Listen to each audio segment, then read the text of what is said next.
ሉላ ተዋረደች። በሞገስ ላይ ስትማገጥ ከጠበቃው ጋር እንግዲህ እጅ ከፍንጅ ተያዘች። ወደ የት እየሄደች ነው በማለት በመከታተል መድብል ሉላን አልጋ ላይ ከጠበቃው ጋር ስትማግጥ በሞገስ ላይ ተያዘች። በጣም ያሳዝናል። ሞገስ የመጨረሻ ልቡ ተሰበረ። ከሉላ ውጭ በዚች ዓለም ሀቀኛ ሰው ያለ የማይመስለው ዛሬ ላይ ግን ከገዛ ጠበቃው ጋር በመገኘቷ እንደዚህ አሳፋሪ ስራ በመስራቷ የመጨረሻ ዓይንሽን ላፈር አለ። መድብል በጣም አሳፋሪና ሀራው በለል የሆንሽ ሴት ነሽ በማለትም ገንዘቡን ልታስቀሚው እንጂ ከዚህ ጋር ተኝተሽ ገንዘቡን ልታስመልሽለት አይደለም አላትም። በጣም በሚያሳዝን ሁኔታ ትልቅ ችግር ተፈጠረ። በእርግጥ ሉላ ፈልጋው ሳይሆን ሰውየው አንድ ቀን ጊዜ እናሳልፍ በማለትም ሉላን አብራ ጊዜ እንዳሳለፈች ከሱ ጋር ያሳለፈችውን ጊዜ በቪዲዮ በመቀረጽ ወደሽ ከዚህ በኋላ ወደሽ ሳይሆን በግድሽ ትመጫታለሽ፣ አንቺን ነይ አትንጭ እያልኩኝ አልለምንም። ምክንያቱም ትልቅ መረጃ በስልኬ ውስጥ ስላለ አልበለዛ እምቢ ምትይ ከሆነ እኔ በምፈልግ ሰዓት እማትመጭ ከሆነ ውርደትሽን በቪዲዮ ቀርጬ ይዤዋለሁኝ ስለምለቀው በሚዲያና እንዲሁም ደግሞ ለባልሽ ጉድሽን ስለማሳየው እንግዲህ ከዚህ በኋላ አርፈሽ ሰተት ብለሽ ትመጫለሽ እያለ ሉላን እያስፈራራ በየቀኑ እሱ ጋር እየሄደች እንድትጋደም አደረገ።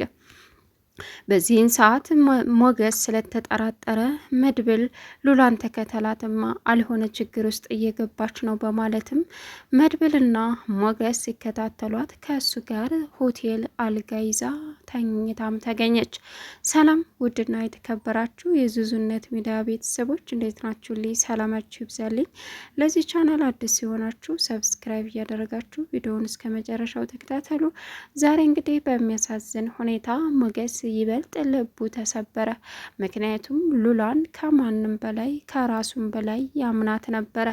ነገር ግን ሉላ ወዳ ሳይሆን ጠበቃው አስገድዶ በላው ላይ እንድትማግጥ ያደረጋትም ገንዘብሽን የሚመለስልሽ ወይም ደግሞ ያለምንም ክፍያ ገንዘብሽ በእጅሽ እንዲገባልሽ የምትፈልጊ ከሆነ ባልሽም ወንጀለኛ ነው ተብሎ እንዳይከሰስ ከፈለግሽ ግዴታ ከኔ ጋር ጊዜ ማሳለፍ አለብሽ አንድ ቀን ብቻ በማለትም ጨቀጨቃት፣ አታለላት።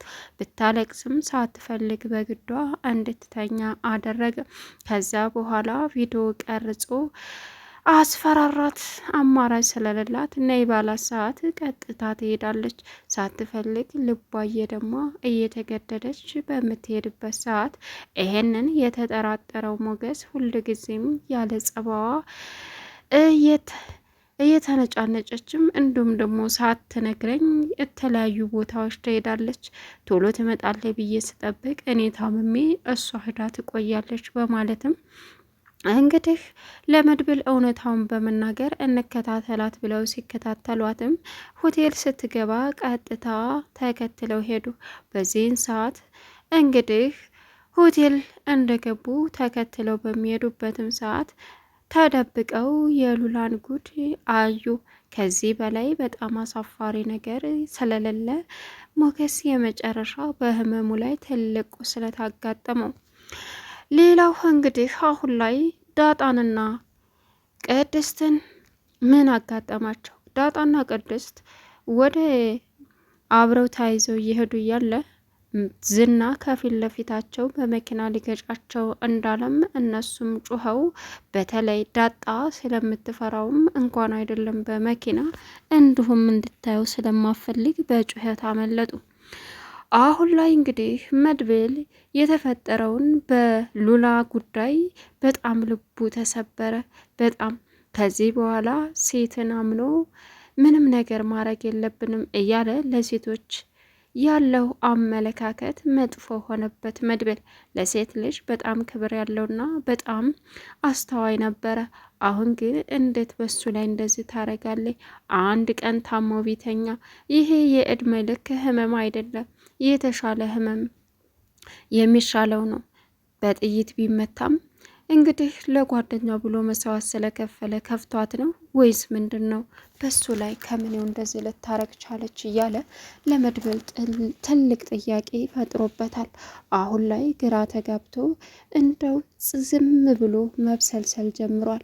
ሞገስን ለማጥናናት ብዙ ጥረት እያደረገ ቢገኝም ነገር ግን አሁን አሳሳቢው ነገር ሞገስ ወደ ራሱ በህመሙ ላይ ሊመለስ አልቻለም።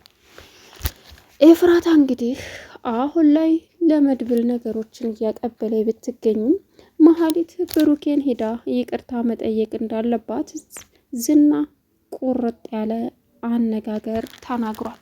ነገር ግን እንዴት ነው ብሩኬን ይቅርታ የምጠይቀው ስትልም ከራሷ ጋር መማከር ጀመረች።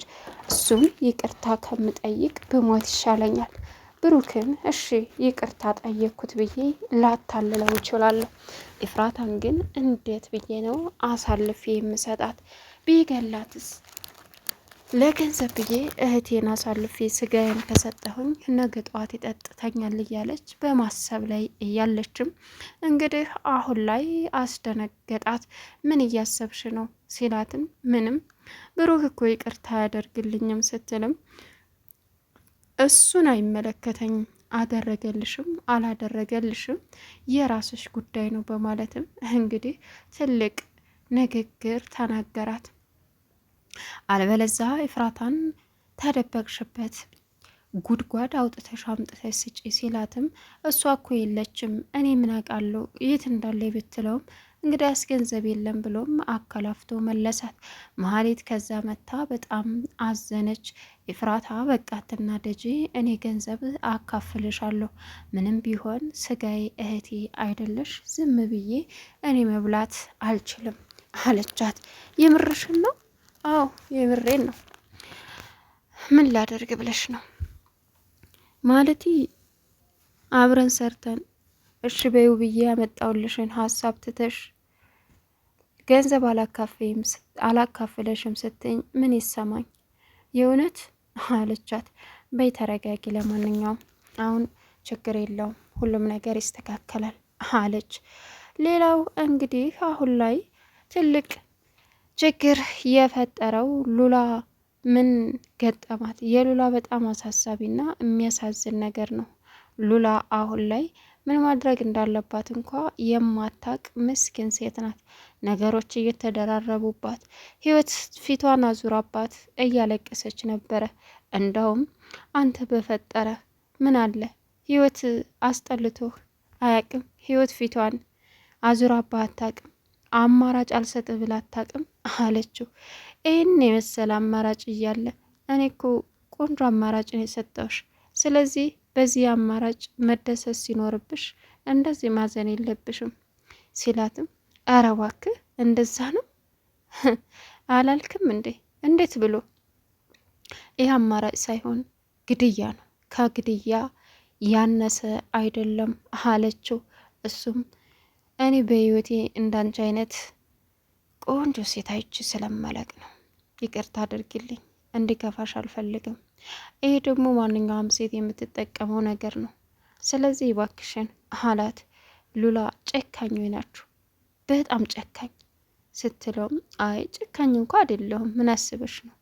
እኔ ጨካኝ እንኳን መባል ሰው አይደለሁም፣ ግን ደግሞ ላንቺ በማሰብ ነው። አይ አልፈልግም ካልሽ ደግሞ ምን ታደርጊዋለሽ? ባልሽን ወንጀለኛ ነው ብዬ እስር ቤት ከትልሻለሁ። በቃ ስለዚህ ይሄ ሁለት አማራጭ አይደል አላት። በጣም ክፉ ናችሁ፣ በጣም በጣም አለችው። እንግዲህ ክፉ ናችሁ ስትይ አትኖሪ። የሚገርምሽ ክፉ ሳንሆን እኔ ለራሴ ጠበቃዎቹ በሙሉ ለእኔ ጥሩ ሰዎች ናቸው። ማለቴ ለእናንተ እንድረዷቸው አላደርግም። ስለዚህ ብታስቢበት እየተሻለ ነው ብዬ አስባለሁ አላት። በዚህን ሰዓት ሉላ አማራጭ ስለሌላት ከሱ ጋር ሞገስን ከሱ ችግር ውስጥ ከሚከተው በማለትም ለሞገስ ሳታማክር የተፈጠረውን ነገር ወይም በሷ ላይ ተጽዕኖ የደረሰውን ነገር ምንም ሳታደርግ እሱ ጋር ሄዳ በመማገጧ ሁሉም ሰው እንግዲህ በጣም አስጠሊታ ነሽ እያሉ ሉላ ላይ ፈረዱባት። ሉላ አሁን ከማንም ከምንም ማንም ስለሌላት የመጨረሻ ልቧ ተሰብሮ እያለቀሰችና እያዘነች ትገኛለች። ሞገስም ዓይንሽን ላፈር፣ አንቺን የምትባል ሰው ማየትም መስማትም አልፈልግም አላት። የመጨረሻ አሁን መሄጃ አታለች። ዝና እንግዲህ አሁን ላይ ካሌብ ሙሲሳና ዝና አከርካሪያቸው የሚሰበርበት ቅርብ ነው። ምክንያቱም እንግዲህ መድብል እበቀላቸዋለሁ እያለ ነበር የመድብል ጓደኛ። እነሱን ሳንበቀል እኛ ሰላም መኖር አንችልም በማለትም ነገሩን ስለደመደሙ አሁን የካሌብ ሙሲሳና የዝና ሰላማዊ ጊዜ ያበቃ ይመስላል። በእርግጥ መሀሌት በእነሱም ትቀናለች። ምክንያቱም እነሱ እኮ የፈለጉትን ነገር አግኝተው የሚኖሩ የፈለጉትን ነገር ደግሞ መተው የሚችሉ ናቸው። ለምን ሲባል ጥሩ ሰዎች በዚች ምድር ጥሩ ነገር አያገኙም ከስቃይ ውጭ። መጥፎ ሰዎች ደግሞ ሁል ጊዜም የሚፈልጉትን ነገር ያገኛሉ። ሞገስን አታዩ? መጥፎ በሆነበት ሰዓት ሁሉ ነገር ከሱ ጋር ነበር፣ ዘና ብሎ ነበር የሚኖረው። ከኛ ጋር ግን ምንም ነገር የለም። ስለዚህ አሁን ላይ አጉል መልካምነት እያልሽ አትጃጃይ በማለትም ኤፍራታን ለማጥመም ሞከረች። ሁል ጊዜ አንድ ነገር አስበሽ አይሳካልሽም። ለምን መሰለሽ? ያ ነገር ክፉ ነገር ስለሆነ። ስለዚህ እባክሽን ይቅርብሽ መሀሌት ብትላትም በፍጹም እንደዛም አላረግም። ምን እያልሽ ነው? እስከ መጨረሻው ድረስ መሄድ አለብኝ በማለትም እንግዲህ መልሱን ለኢፍራታ መለሰች። ኢፍራታ አሁን ላይ መድብል ጋር ደውላ ዝና እንደ ጅራት እየተከታተለኝ ስለሆነ ከሱ የሚያስጥለኝ ማንም ዘመድ የለኝም፣ ስለዚህ ልትጠብቀኝ ይገባል። ግን ደግሞ አንድ ውለታ እንደ ውለታ የምትቆጥርልኝ አንድ ነገር አለ አለችው። እሱም ምንድን ነው ሲላትም እዩልክ በእርግጥ የት እንደሄደች አላቅም ማለት አንድ ስህተት ለመስራት የተሯሯጠች ይመስለኛል። ምክንያቱም መድብል ዝና ሞገስ እንደታመመ ነግረዋለች። ስለዚህ ሐኪም ቤት ሄዶ ወይስ ዟልኮ ሞገስን ከዚች ዓለም ማሰናበቱ ስለማይቀር እየተጠነቀቅ ሞገስን ከዛ ሐኪም ቤት ቶሎ ብለ ብታስወጣው ነው የሚሻለው መድብል አለችው። በዚህን ሰዓት እሱም እሺ ጥሩ አስተያየትና ጥሩ ለኔ በማሰብ ነው ያደረግሽው፣ አመሰግናለሁ በማለትም አመስግኗት አለፈ። በዚህን ሰዓት ኤፍራታ ተደሰተች። ዝና አንቺን ምንም ሆነ ምንም ሊያደርግሽ ስለማይችል አንቺ ተረጋጊ፣ የትም አያገኝሽም፣ ቢያደርግሽም ከዚህ በኋላ እኔ ዝም ብዬ እምተው ሰው አይደለውም አላት። በዚህን ሰዓት ተደሰተች። ብሩኬና ቅድስት ምሳሌ ዳጣ አሁን ላይ ደስ የሚል ህይወት በሁላቸውም ባንድ ተሰባስበው የወደፊት ተስፋቸውን እያለሙ ይገኛሉ። ለቻናሉ አዲስ የሆናችሁ ሰብስክራይብ እያደረጋችሁ መልካም ቆይታ ይሆንላችሁ።